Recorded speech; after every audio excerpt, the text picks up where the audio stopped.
আসসালামু আলাইকুম। দুপুরের শীর্ষ সংবাদে স্বাগত জানাচ্ছি আমি সুমনা সুমা। শনিবার ইমাম মুয়াজ্জিনদের সম্মানী কার্যক্রমের উদ্বোধন করবেন প্রধানমন্ত্রী। জাতীয় স্মৃতিসৌধে এবং শহীদ জিয়া ও খালেদা জিয়ার সমাধিতে স্পিকার ও ডেপুটি স্পিকারের শ্রদ্ধা। সংসদে নিরপেক্ষ আম্পায়ারিং করব স্পিকার। ট্রেনে ঈদ যাত্রা শুরু। উন্নত চিকিৎসার জন্য সিঙ্গাপুর নেওয়া হচ্ছে মির্জা আব্বাসকে। সরকারি দল সংস্কার প্রস্তাব বাস্তবায়নের পথে এগিয়ে আসবে, আশাবাদ নাহিদের। ঈদের আগে মুরগি ও গরুর মাংসের দাম বাড়তি, সবজির বাজারে স্বস্তি। নতুন মামলায় গ্রেফতার দেখানোর আবেদন, আটকে গেল খায়রুল হকের কারামুক্তি। মাগুরায় ৩,০০০ লিটার ডিজেল সহ ব্যবসায়ী গ্রেফতার। ছাত্রলীগ করায় ছেলেকে নোটারি করে ত্যায্য ঘোষণা করলেন বিএনপি সমর্থক বাবা। ঈদে ৬ দিন ট্রাক, কাভার্ড ভ্যান, লরি চলাচল বন্ধ।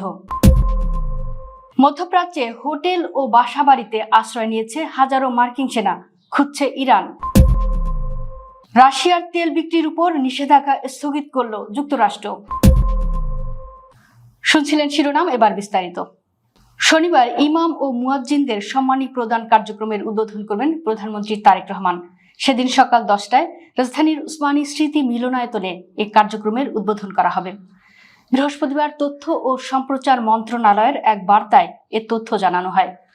মন্ত্রণালয়ের জনসংযোগ কর্মকর্তা ইমরানুল হাসানের পাঠানো এক বার্তায় আরও জানানো হয়, একই দিন খাদেম, পুরোহিত, সেবায়েত, বিহার অধ্যক্ষ ও উপাধ্যক্ষদের সম্মানী প্রদান কার্যক্রমের উদ্বোধন করা হবে।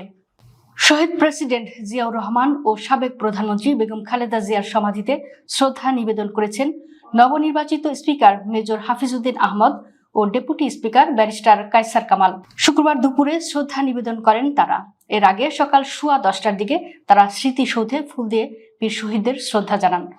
শ্রদ্ধা জানানো শেষে স্পিকার ও ডেপুটি স্পিকার বীর শহীদদের স্মরণে কিছুক্ষণ নীরবে দাঁড়িয়ে থাকেন। পরে জাতীয় স্মৃতিসৌধের পরিদর্শন বইয়ে স্বাক্ষর করেন।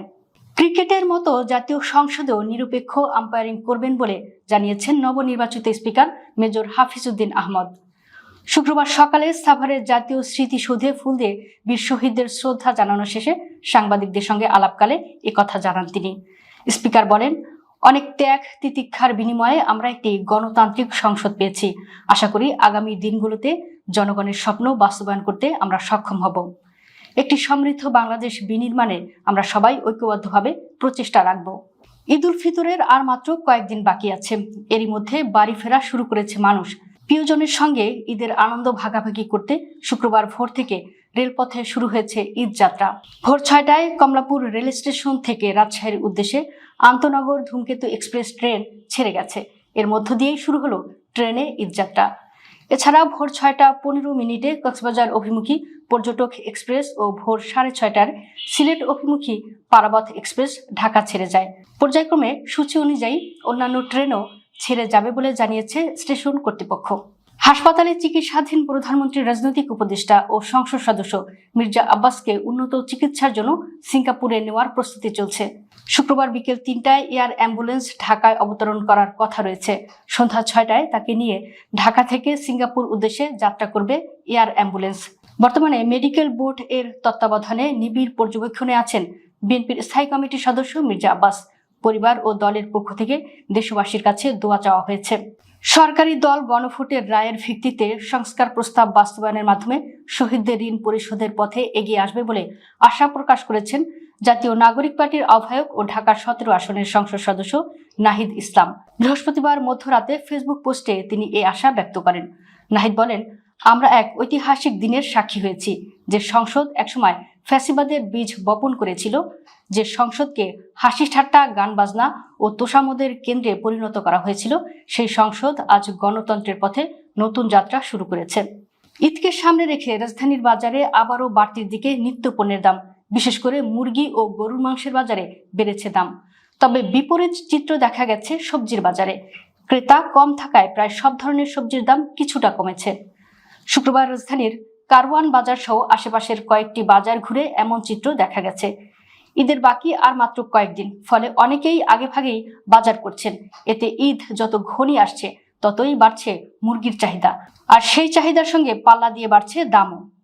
নতুন মামলায় গ্রেফতার দেখানোর আবেদন জমা পড়ায় আটকে গেল সাবেক প্রধান বিচারপতি ABM খায়রুল হকের কারামুক্তির প্রক্রিয়া। জুলাই আন্দোলনের সময় যাত্রাবাড়িতে মাদ্রাসা ছাত্র মোহাম্মদ আরিফ নিহতের মামলায় তাকে গ্রেফতার দেখানোর আবেদন করা হয়েছে।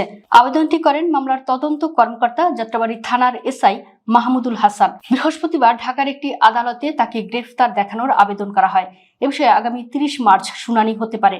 এর ফলে 5 মামলায় জামিন পেলেও আপাতত মুক্তি পাচ্ছেন না তিনি। মাগুরার মোহাম্মদপুর উপজেলায় অবৈধভাবে বিপুল পরিমাণ ডিজেল মজুদের অভিযোগে গোপাল শাহ নামের এক ব্যবসায়ীকে গ্রেফতার করেছে পুলিশ। শুক্রবার সকালে উপজেলার রাজাপুর ইউনিয়নের রাজপাট গ্রামে অভিযান চালিয়ে তাকে গ্রেফতার করা হয়। মোহাম্মদপুর থানার অফিসার ইনচার্জ আশরাফুল জানান, রাজপাট গ্রামের মৃত গোবিন্দ শাহর পুত্র গোপাল শাহ তার বাড়িতে অবৈধভাবে জ্বালানি তেল মজুদ করেছেন এমন গোপন সংবাদের ভিত্তিতে মোহাম্মদপুর থানা পুলিশ অভিযান চালায়। অভিযানে তার হেফাজত থেকে 3000 লিটার ডিজেল উদ্ধার করা হয়, যা বড় বড় ব্যারেলে ভর্তি ছিল। রাজনৈতিক ভিন্নমতের কারণে ছাত্রলীগ নেতা ছেলেকে নোটারি করে ত্যায্যপুত্র ঘোষণা করেছেন বিএনপি সমর্থক বাবা। এ ঘটনার পর সামাজিক যোগাযোগ মাধ্যম ফেসবুকে একটি আবেগঘন পোস্ট দিয়েছেন ওই ছাত্রলীগ নেতা, যা দ্রুতই ভাইরাল হয়ে যায়। গত মঙ্গলবার নেত্রকোনা আদালতে নোটারি পাবলিকের মাধ্যমে ত্যায্য করার এই আইনি প্রক্রিয়া সম্পন্ন হয়। পরে বুধবার নিজের ফেসবুক আইডিতে ত্যায্য হওয়ার নোটারির ছবি দিয়ে ওই পোস্ট করেন নেত্রকোনা জেলা ছাত্রলীগের সহসভাপতি মীর মোহাম্মদ সাজেদুর রহমান ছোটন। আসন্ন ঈদ উল ফিতর উপলক্ষে ঢাকা মহানগর থেকে বিপুল সংখ্যক মানুষ দেশের বিভিন্ন জেলায় যাত্রা করবেন। ঈদের সময় সাধারণত প্রায় 1.5 কোটির অধিক মানুষ ঢাকা মহানগর ত্যাগ করেন এবং 40 লক্ষাধিক মানুষ অন্যত্র থেকে ঢাকায় প্রবেশ করেন। ঘরমুখো মানুষের ঈদ যাত্রা নির্বিঘ্ন ও আনন্দময় করার জন্য ঢাকা মেট্রোপলিটন পুলিশ কর্তৃক বিভিন্ন কর্মকাণ্ড চলমান রয়েছে। ঈদ যাত্রায় ঘরমুখী মানুষের যাত্রা সুগম করার জন্য বিশেষ নির্দেশনা দিয়েছে ঢাকা মহানগর পুলিশ। বৃহস্পতিবার ডিএমপির ভারপ্রাপ্ত কমিশনার মোহাম্মদ সরওয়ার স্বাক্ষরিত এক গণবিজ্ঞপ্তিতে এই তথ্য জানানো হয়েছে।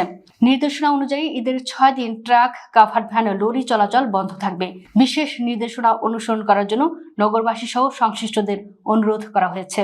মধ্যপ্রাচ্যের বিভিন্ন দেশের জনগণের প্রতি মার্কিন সেনাদের অবস্থান জানাতে আহ্বান জানিয়েছে ইরানের ইসলামী বিপ্লবী গার্ড বাহিনী IRGCর গোয়েন্দা শাখা। ইরানের আধা সরকারি সংবাদ সংস্থা তাসনিম নিউজের বরাত দিয়ে এ খবর দিয়েছে মিডল ইস্ট আই। IRGCর গোয়েন্দা শাখার এক বিবৃতিতে বলা হয়, হাজার হাজার মার্কিন সেনা হোটেল ও ব্যক্তিগত আবাসনে বা বাসাবাড়িতে অবস্থান করছে। ওয়াশিংটন আমাদের আরব ভাইদের মানব ঢাল হিসেবে ব্যবহার করার চেষ্টা করছে বলেও অভিযোগ করা হয় বিবৃতিতে। বার্তায় বলা হয়েছে, আমরা বাধ্য হচ্ছি আমেরিকানদের শনাক্ত করতে এবং লক্ষ্যবস্তুতে পরিণত করতে। তাই হোটেলগুলোতে তাদের আশ্রয় না দেওয়াই ভালো এবং তাদের অবস্থান থেকে অন্যদের দূরে থাকা উচিত। এতে আরো বলা হয়, মার্কিন সন্ত্রাসীদের লুকিয়ে থাকার জায়গাগুলো সঠিকভাবে জানানো আপনার ইসলামী দায়িত্ব। সেই তথ্য আমাদের কাছে টেলিগ্রামে পাঠিয়ে দিন। রাশিয়ার তেল বিক্রির উপর দেওয়া নিষেধাজ্ঞা সাময়িক স্থগিত করেছে যুক্তরাষ্ট্র। বৃহস্পতিবার মার্কিন অর্থ মন্ত্রণালয়ের office of foreign asset control অনলাইনে প্রকাশিত এক চিঠিতে জানিয়েছে, আগামী 11 এপ্রিল পর্যন্ত রুশ অপরিশোধিত তেল ও পেট্রোলিয়ামজাত পণ্যবাহী জাহাজ চলাচলের অনুমতি দিয়ে একটি লাইসেন্স ইস্যু করা হয়েছে। ইউক্রেনে আক্রমণের জবাবে রাশিয়ার তেল বিক্রির উপর এর আগে নিষেধাজ্ঞা আরোপ করেছিল যুক্তরাষ্ট্র। ইরান যুদ্ধের মধ্যে এই নিষেধাজ্ঞা স্থগিত করা হলো। দর্শক, ভিডিওটি শেষ পর্যন্ত দেখার জন্য আপনাকে অসংখ্য ধন্যবাদ। নিত্য নতুন ভিডিও পেতে আমাদের ইউটিউব চ্যানেলটি সাবস্ক্রাইব করুন এবং নিয়মিত নোটিফিকেশন পেতে বেল বাটনটি ক্লিক করুন। আমাদের ফেসবুক পেজটি ফলো করুন। এছাড়াও আমাদের ভিডিও লাইক, কমেন্ট ও শেয়ার করুন। আল্লাহ হাফেজ।